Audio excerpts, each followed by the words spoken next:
समाजसेवा हे एकच व्रत असलेले सुनील शेळके हे मूळचे बुलढाणा वाशिम उपजिल्हाधिकारी पदाचा त्याग करून शेतकरी यांना स्वयंभू बनवून आणि सुशिक्षित बेरोजगारांना रोजगार निर्मितीसाठी त्यांनी Abita land and private limited कंपनीची स्थापना केली आहे। मुळात त्यांचे कुटुंब शिव शाहू फुले आंबेडकर या विचारांचे असल्याने त्यांनी अखेर आपल्या महात्म्या आणि थोर समाज सुधारक तसेच संतांचा खरा इतिहास जगासमोर आणण्याकरिता अबिता फिल्म इंडस्ट्रीज मुंबईत सुरू केली आहे।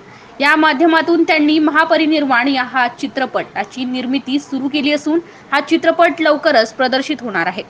त्याचप्रमाणे क्रांतीसूर्य महात्मा ज्योतिराव फुले आणि क्रांतीज्योती सावित्रीबाई फुले यांच्या जीवनावर आधारित बहुप्रतीक्षित सत्यशोधक चित्रपट लवकरच प्रेक्षकांच्या भेटीला येणार आहे, अशी माहिती निर्माता सुनील शेळके यांनी MCN न्यूजला दिली आहे। समता फिल्म्स आणि अबिता फिल्म्सच्या वतीने हा चित्रपट बनवण्यात आला आहे। या चित्रपटाचा टीजर 24 सप्टेंबर रोजी सत्यशोधक समाज दिनी सर्वत्र लॉन्च करण्यात आलाय।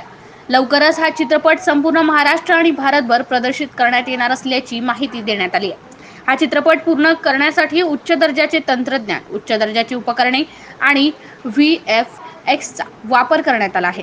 या चित्रपटात महात्मा ज्योतिराव फुलेंचा समाज परिवर्तनासाठी केलेला संघर्ष, आधुनिक महाराष्ट्राच्या विकासात, कामगार चळवळीत, महिलांचा शैक्षणिक विकासात, आधुनिक इमारतीची बांधणीत कशी भरीव कामगिरी केली आणि त्या संघर्षात क्रांतीज्योती सावित्रीबाई फुलेंनी त्यांनी कशी साथ दिली आणि त्यांनी आयुष्याच्या शेवटपर्यंत समाज प्रबोधन कसे केले, हे सर्व पैलू चित्रपटात खूप सुंदरतेने दाखवले आहेत। सत्यशोधक चित्रपटात महात्मा ज्योतिराव फुले यांची भूमिका राष्ट्रीय पुरस्कार विजेते संदीप कुलकर्णी यांनी खूप सुंदर साकारली आहे। आंतरराष्ट्रीय पुरस्कार विजेत्या राजश्री देशपांडे सावित्रीबाई फुले यांच्या भूमिकेत आहेत। तसेच रवींद्र मंकनी, रवी पटवर्धन, गणेश यादव, सुरेश विश्वकर्मा यांनी सुद्धा कलाकार म्हणून काम केले आहे। लेखन आणि दिग्दर्शन राज्य पुरस्कार विजेते दिग्दर्शक निलेश जळमकर यांनी केले आहे। प्रेक्षकांना हा चित्रपट आवडेल असा खूप विश्वास सुनील शेळके यांनी व्यक्त केलाय। पटकथा, संगीत सर्वच बेस्ट सत्यशोधक चित्रपटाची पटकथा तयार करण्यासाठी राज्य शासनाचे प्रकाशित पुस्तकांचा संदर्भ देण्यात आला आहे। महात्मा ज्योतिराव फुलेंचे गाढे अभ्यासक, साहित्यिक दिवंगत प्राध्यापक हरी नरके यांनी सुद्धा या चित्रपटासाठी मार्गदर्शन लाभले आहे। या चित्रपटाचे संगीत दिग्दर्शक दादासाहेब फाळके पुरस्कार विजेते अमित राज आहेत, त्यांनी उत्कृष्ट संगीत दिले आहे। तर पार्श्वसंगीत राष्ट्रीय पुरस्कार विजेते समीर फातफेरकर यांनी दिले असल्याची माहिती निर्माता सुनील शेळके यांनी दिली आहे। सत्यशोधक समाजाचा वारसा लाभलेले सुनील शेळके यांनी यांच्या धर्मपत्नी जयश्री शेळके यांची मोलाची साथ असून त्यांच्या या यशात त्यांचा सिंहाचा वाटा आहे, एवढे मात्र निश्चित।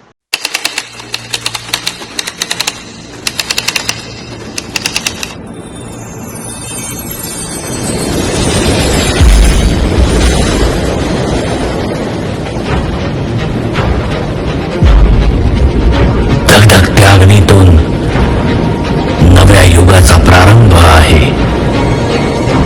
अंत नसून हा आरंभ आहे।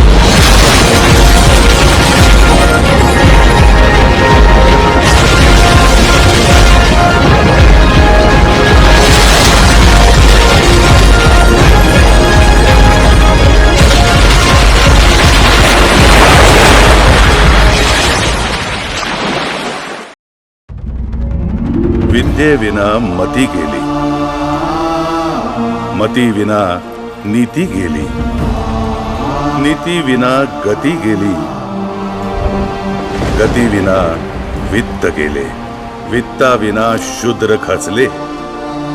इतके अनर्थ एका अविद्येने केले। म्हणून शिका, संघटित व्हा आणि संघर्ष करा। जन्मापासून मरणापर्यंत कुठलंही कर्मकांड नसलेला अशा शुद्ध विधींचा धर्म, असा एक नवा धर्म, सत्यशोधक धर्म।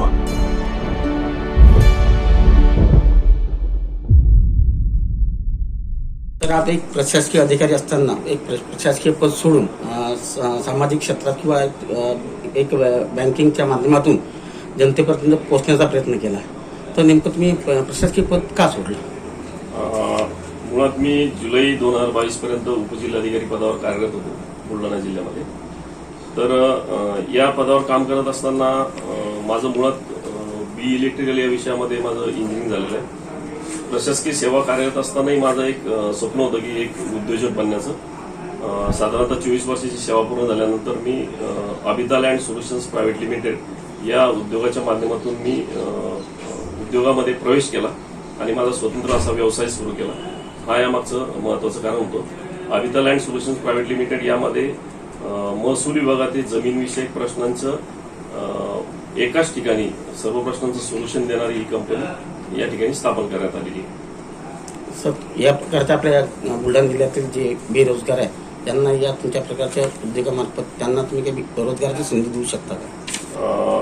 यामध्ये जे काही आपण वेगवेगळ्या कंपन्या या ठिकाणी सुरू केलेल्या आहे, अबिता ग्रुप ऑफ कंपनीमध्ये Abita agro industries private limited ही अत्यंत महत्वाची कंपनी आहे, ज्यामध्ये कृषी उद्योगावर आधारित वेगवेगळे उद्योग आपण जिल्हाभरात सुरू करत आहोत. यामध्ये युवकांना रोजगार देण्यापेक्षा युवकांना स्वयंरोजगार कसा दिला जाईल, म्हणजे त्यांना स्वतः उद्योजक कसं बनवता येईल अशा प्रकारची मानसिकता बनवणं आणि त्यांना त्यासाठी प्रेरित करणं आणि त्यांना वेगळे मार्गदर्शन करणं अशा प्रकारचा उद्योग अबिता ॲग्रो इंडस्ट्रीजच्या माध्यमातून सुरू आहे.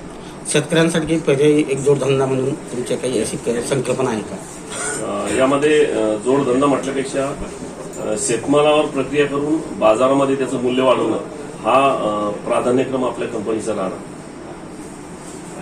सर, या माध्यमातून शेतकऱ्यांनी त्या प्रकारचं आर्थिक सहकार्य करू शकता का बँकिंग मार्फत? यामध्ये आपण अबिता ग्रुप ऑफ कंपनीच्या माध्यमातूनच आता लवकरच नॉन बँकिंग फायनान्स कंपनी मार्केटमध्ये आणत आहोत, जेणेकरून या युवकांसाठी थेट फायनान्सची उपलब्धता आपण करून देणार आहोत. सर, अशा प्रकारे एक सामाजिक काम करत असताना तुम्ही सिनेसृष्टीत नेमकी एंट्री का केली? खरं म्हणजे सिने सृष्टीमधली एंट्रीच ही माझ्यासाठी योगायोग म्हणावं लागेल. माझ्यासाठी मी जाहीर सांगू शकतो की चित्रपट क्षेत्रात येण्याची प्रेरणा माझ्यासाठी डॉक्टर बाबासाहेब आंबेडकरला आलेली आहे. कारण की डॉक्टर बाबासाहेब आंबेडकरांचे परिनिर्वाण हा विषय माझ्याकडं काही उद्योजक लोक घेऊन आले होते. परिनिर्वाण, बाबासाहेबांचं परिनिर्वाण हा अत्यंत भावनिक विषय होता. मला असं वाटलं की हा विषय आपण स्वतःच का करू नये. त्यामुळं मी सर्वप्रथम परिनिर्वाण या चित्रपटाची Abita films production private limited आणि कल्याणी प्रोडक्शन्स यांच्या माध्यमातून आपण परिनिर्वाण चित्रपटाचं त्या ठिकाणी निर्मिती सुरू केलेली आहे. त्या चित्रपटाचं एकूण 75% काम आटपत आलेलं आहे आणि साधारणतः फेब्रुवारीच्या पहिल्या आठवड्यामध्ये सर्व प्रेक्षकांसाठी परिनिर्वाण हा चित्रपट येणार आहे. सर, परिनिर्वाणानंतर तुम्ही सत्यशोधक या प्रकारच्या चित्रपटाकडे आता तुमचं काम चालू आहे. परिनिर्वाण चित्रपटाचं शूटिंग जरी सुरू असलं त्या दरम्यान सत्यशोधक चित्रपटाची आमचे जे काही सहकारी निर्माते होते त्यांच्या माध्यमातून आपण सत्यशोधक चित्रपट हा मागील महिन्याभरात पूर्ण केलेला होता. समता फिल्म्स आणि अबिता फिल्म्स प्रोडक्शन लिमिटेड यांच्या माध्यमातून सत्यशोधक हा चित्रपट राष्ट्रपिता ज्योतिबा फुले यांच्या स्मृतिदिन 28 नोव्हेंबर पूर्वीच प्रेक्षकांच्या भेटीला आणण्याचा आपला प्रयत्न आहे. सर, यामध्ये आपल्या ग्रामीण भागात काही जे कलाकार आहेत त्यांना कधी भविष्यात काही संधी तुमच्या माध्यमातून मिळेल? नक्कीच. आतापर्यंत चित्रपट सृष्टी हा एक महानगरातला व्यवसाय असून गणलं जातं, परंतु आपण आता जी काही अबिता फिल्म्स प्रोडक्शनच्या माध्यमातून वेगवेगळे चित्रपट आणत आहोत या माध्यमातून ग्रामीण भागातील जे काही कलाकार असतील त्यांना संधी देण्याचा आपण निश्चितच प्रयत्न करणार आहोत. येणाऱ्या काळामध्ये जो काही सत्यशोधक चित्रपट या ठिकाणी येणार आहे त्यामध्ये उच्च दर्जाचं तंत्रज्ञान, VFX हे सगळं आपण वापरलेलं आहे आणि पडद्यावर राष्ट्रपिता ज्योतिबा फुले आणि सावित्रीबाई फुले यांचा संघर्ष प्रत्यक्ष आपण उभा केलेला आहे. एवढंच नव्हे तर या चित्रपटामधून सगळ्यांना प्रेरणा देखील मिळणार आहे. त्यामुळं माझं आव्हान राहील की सर्व प्रेक्षकांनी आपल्या कुटुंबासहित हा चित्रपट अवश्य पाहणे आवश्यक राहील. Thank you sir.